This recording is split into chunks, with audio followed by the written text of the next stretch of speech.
The Flint's keychain is back, but I'm not sure why. What's that? The Gemini Gamer challenged me to review a game. What game is that? Oh, we're going to review a game based on the Boston album Don't Look Back? Awesome!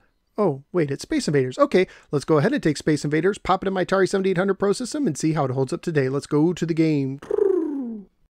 Space Invaders was published by Atari and carries the copyright year of 1980. It was based on the Smash 1978 Taito arcade game, which was inspired by the movies Star Wars and War of the Worlds.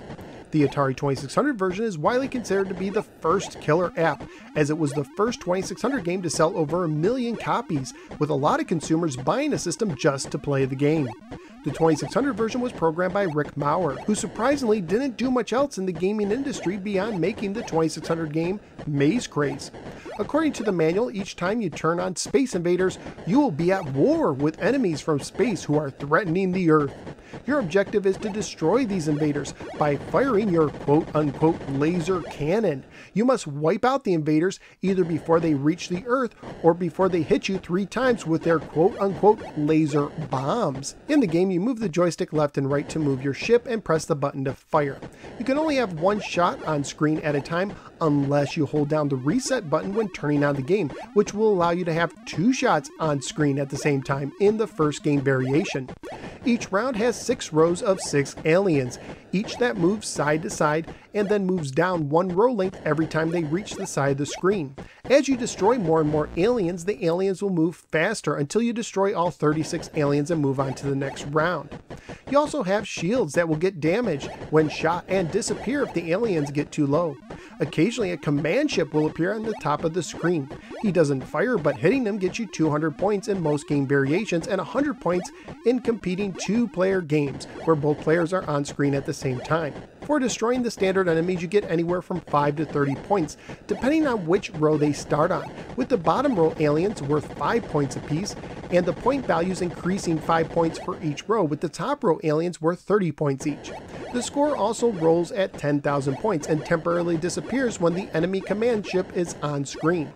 The game has several variations, including games with moving shields, fast alien bombs, zigzagging alien bombs, and even invisible invaders that only can be seen momentarily when one of their kind is shot. The game has competing 2-player variations where the opposing players can either alternate turns, compete together, or compete together but with alternating shots. The game also has 2-player partnership games where one player moves right and the other moves left, or where players alternate controlling and firing, or where one player moves and the other fires. All in all, this game has a total of 112 variations, making the matrix in the manual very handy. The difficulty switch can also make your ship larger in the A position, thus easier for the enemy to hit. Graphically, the game is pretty basic, and yes, your ship does look like a Christmas tree, but for an early Atari 2600 game, I think it looks nice overall, especially the various invaders. And while the sounds are also limited, I thought they were a perfect fit for the game. Family-friendly wise, there is not much objectionable to the game, and it would probably get an E for everyone rating if rated today. At the time I researched on eBay, standard loose copies were going for $4 a piece, red label variations were going for $7 a piece, and sellers were asking for $12 and up for the silver label variation. Complete copies were going anywhere from $8 to $20. As for new copies, some red box copies were selling for $14 to $25, and the original blue box copies were selling for $27 to $47, and all those prices include shipping. So what did I think of Space Invaders? This is a great fun version of the game. It's simple but fun, and all the variations just add to the enjoyment, although I prefer to hold the reset button down to get a double shot version of the basic game. And actually I like it better than the arcade version due to the easier difficulty and the availability of all the variations. I also imagine that the 2-player version would be highly enjoyable as well. So where am I going to rank Space Invaders? Well, it's going into the top 10. I like Dig Dug a little bit more at 8, but I will put Space Invaders ahead of Keystone Capers at 9. So out of the 118 games I've now ranked on the Atari 2600, Space Invaders is taking over the 9th position. Space Invaders is classic fun on the 2600. So what do you think of the game? Whether you agree or disagree with me, feel free to let me know in the comments below.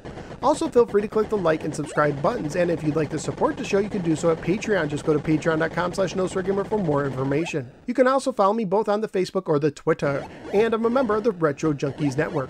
You can also find the Gemini Gamer, aka Dreamcast Gamer, on YouTube as well. Thank you for giving me a little part of your day, and I look forward to seeing you next time in the next episode of the No Swear Gamer. Take care and go blast some aliens with your quote-unquote laser cannon.